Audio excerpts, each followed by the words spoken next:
All right, so I'm sorry that none of you became millionaires during the GameStop stock debacle, but frankly, I would kind of expect you to maybe not be in class if you were instantly a millionaire.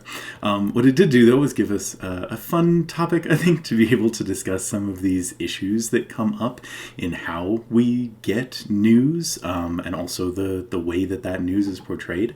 And also, low key, to introduce the idea of where you get your news from. Not just the big political stories, but real news, the things that are going on day to day.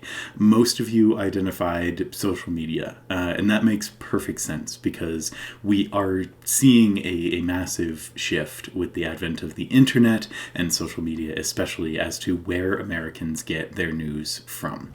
And that plays into much more than just news. It plays into how we communicate as a society. And that's really what I want to delve into in this section, is that it's not just the portrayal of political information.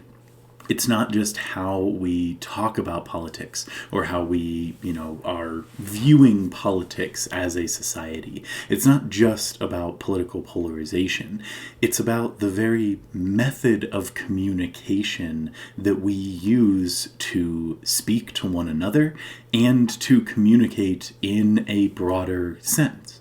To communicate as a society, to communicate messages between the government and the people, between interested stakeholders, between organizations that have something to say. Your book offers a good example of this with, an advertising thing with, Kellogg's. But, think of that in terms of there's never been a time before where we really have direct communication between individuals and corporations. Twitter allows, Wendy's to have a Twitter account, and it communicates with other corporations in an oddly human way, in not a very corporate way, but it also communicates with its, customers. We see this shift overall in the way that we are communicating with different entities, and it broadens what that type of communication is. At the same time, it's also breaking down what that type of communication is. Traditionally, we understood two major forms of communication, and that was point-to-point communication, which is basically individual to individual. So, when you are speaking, when you're having a conversation with somebody, or you're communicating directly via an email or a phone call, that kind of point-to-point communication. And then broadcast communication. So essentially, kind of like this, one individual broadcasting a message to a group of individuals or to the public more broadly. That delineation is breaking down. It's no longer that, point to point was sort of the active communication method. Broadcast was a more passive communication method. We have the technology now for that to no longer be the case. And that is affecting how we view all of these different communication methods and the way that messages are being broadcast, as well as the way that messages are being received. Before we jump too far into that, I do want to take a step back and talk a little bit about where we're coming from. Understanding, that the rate of change of technology has increased exponentially.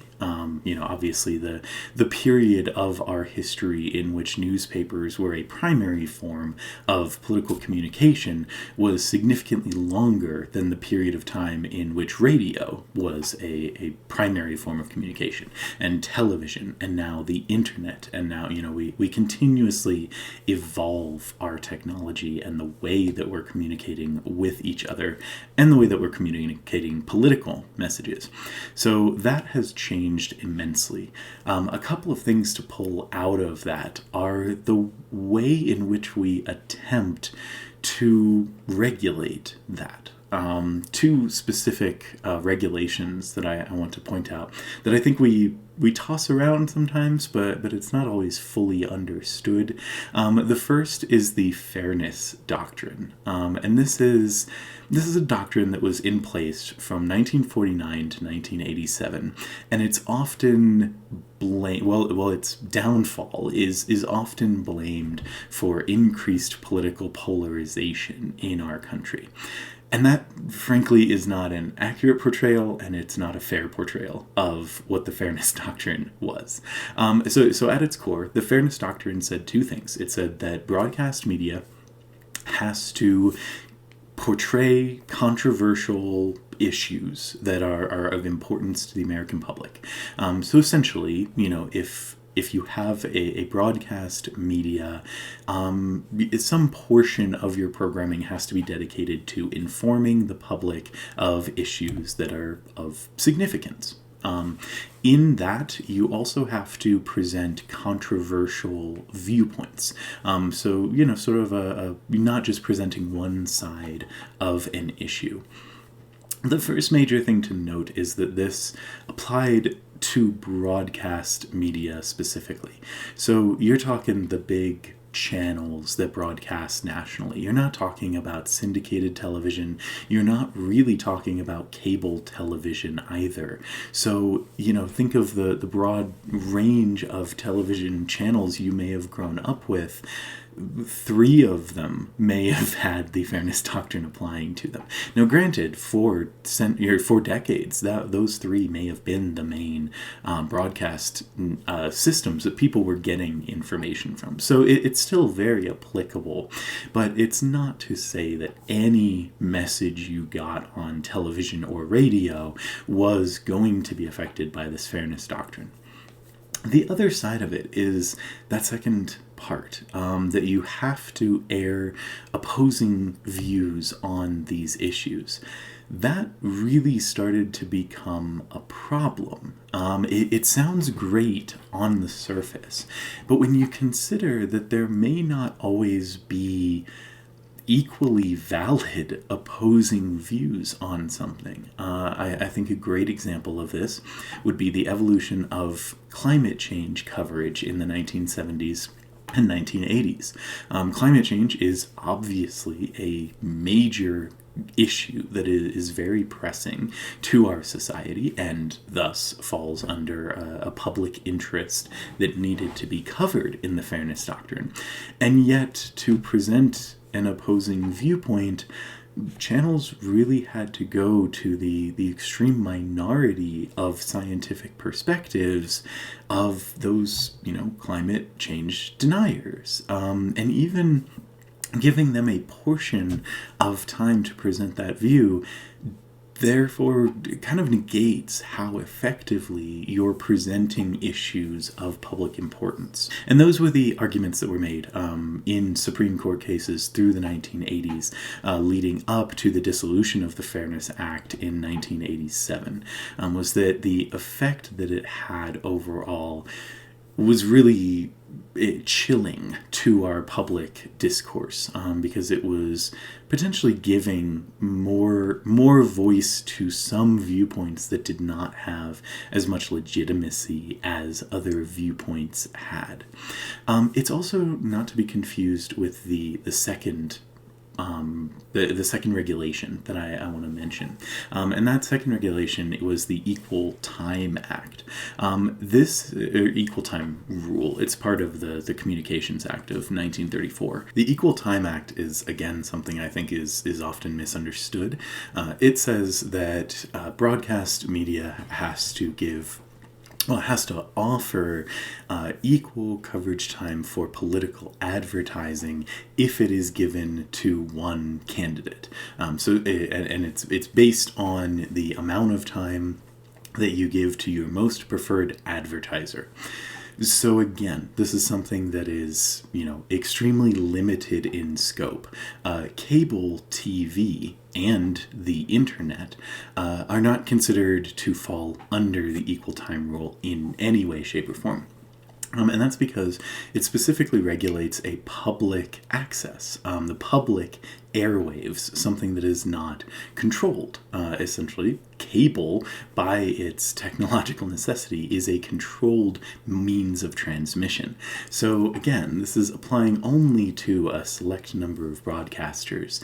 And it doesn't say that you have to give time to both. So, for instance, I think one of the last times I heard this come up was, when President Trump was giving a national address, a lot of people were like, oh, well, do the networks then have to give the Democrats the same amount of time to respond to that national address? And the answer flat out is no. A public address is not a paid form of political advertising. And where it does fall is if NBC has, it offers one political candidate. So say again, President Trump, if they offer President Trump 30 seconds of primetime air, he can purchase 30 seconds of an advertisement. It means that if now President Biden, then, Vice President Biden, it means that if Vice President Biden requests 30 seconds of airtime for political ads as well, they have to grant it to him. So those two are, like I said, I think kind of misunderstood very often in our culture, in what we aim for as far as the coverage that we can provide. Neither of them has ever really applied to cable news, or even cable entertainment, as we branch out outside of news coverage. So it's very limited in scope. The Fairness Doctrine is no longer in effect. The equal time rule still is. So, to understand how significant it is that just comes up as a question every once in a while. But I think that they're still based on good ideas. The intent behind them is good. To make sure that we're getting messages to individuals that are of political significance, ideally in a way that's not distinctly partisan. When you take the two rules together, that's really the goal. Now, they failed to attain that because they were imperfect, and we have not yet perfected that method of delivery. And so that's really the question that I'm going to have us discuss this week in our discussion, is what sort of rule could you write? Do the best that you can. What kind of rule could you come up with that would aim for that same result, but not quite fall into some of the pitfalls that something like the Fairness Doctrine did? Is that even possible, given our new methods of communication? So, looking at those methods of communication, obviously stuff changes. I'm not saying anything groundbreaking. This is not some, grand academic idea to say that our methods of communication now are different than they were 20 or 30 years ago. Most of you, being in a slightly younger generation, have grown up with constant access to news. It is, the 24-hour news cycle is a relatively new invention. The ability to access news at any time, as you have shown in our discussion of the GameStop stocks, it's through social media. You get news messages before it's on the news. And that is, I think, something that we cannot undervalue. That there is a great deal of access and customization and personalization of the news messages that you receive. Now, most people in this class, I would say, are of above average political interest. I mean, you're taking a political science class. I hope that you're not just sitting here hating the whole thing.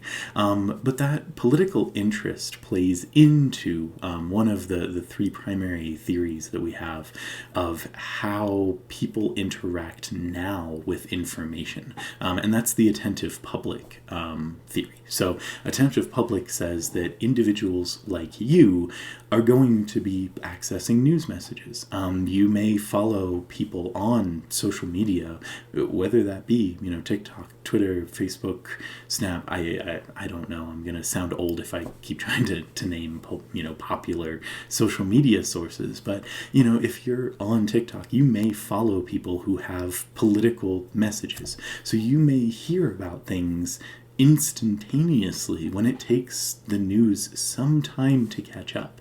To publish a news article, to film a news report takes some amount of time, as opposed to the ability for individuals at an event to hold up their phone and instantly broadcast that to a wide range of recipients. Again, seeing that breakdown of these traditional methods of communication, time is one of those major components that is disappearing. And so, hopefully people that are receiving those messages are then going to go check those messages in some kind of researched, fashion. That's the outdated ideal of political science, right? We think that people would go and essentially actively fact check the things that they do. And that's that very concerted, attentive public approach. Those people who are politically attentive will do that. But that's not the majority of people. The majority of people receive the message and accept the message at face value. They don't do that additional research. So it's important to know that sort of, large majority of people are not engaging with information in that same way. And so they are either just receiving sort of the most significant political messages that they hear, or they're receiving very selective political messages, which lends itself into the next theory, which is the political polarization theory. So saying that this advancement towards social media has created essentially echo chambers, is the most common term you'll hear for them. People's engagement on social media tends to go along the lines of things that they already agree with. People just by their social nature do tend to socialize with people that they see as like them in some way, shape, or form. Now, obviously, on the most basic side of this, that can be, people who have this group identifier of a political party or a general political belief. That can, benefit, I think, different groups of people. So, for instance, you being college students, that gives you an identifier that isn't explicitly politically based, right? You have social groups that could allow you to hear opposing messages. And hopefully, in your political science classes, that's what you're being exposed to. You're being exposed to more than one idea that you can then take and synthesize and create your own ideas out of. That's not always the case for all of these social groups. It's very easy for it to be, an echo chamber that everyone within the group does or feels this social pressure to hold some kind of similar belief.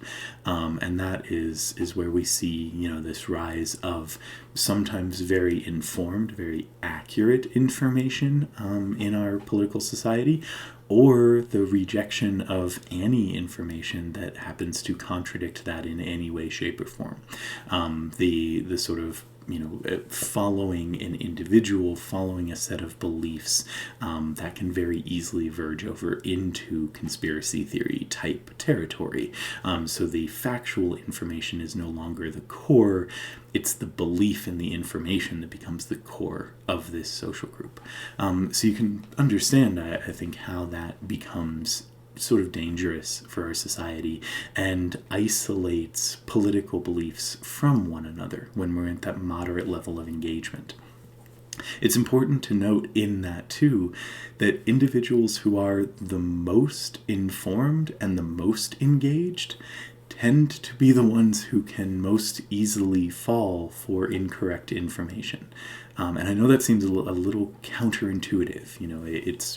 It's nice or reassuring to think that maybe it's the people who know the least about politics who would be the most likely to fall for, conspiracy theories, but it's actually not. It's those who are the most informed and who have essentially the most trust in their belief and in the sources that they gain information from, who then tend to fall most easily for things like conspiracy theories. So again, a double-edged sword when we're talking about this.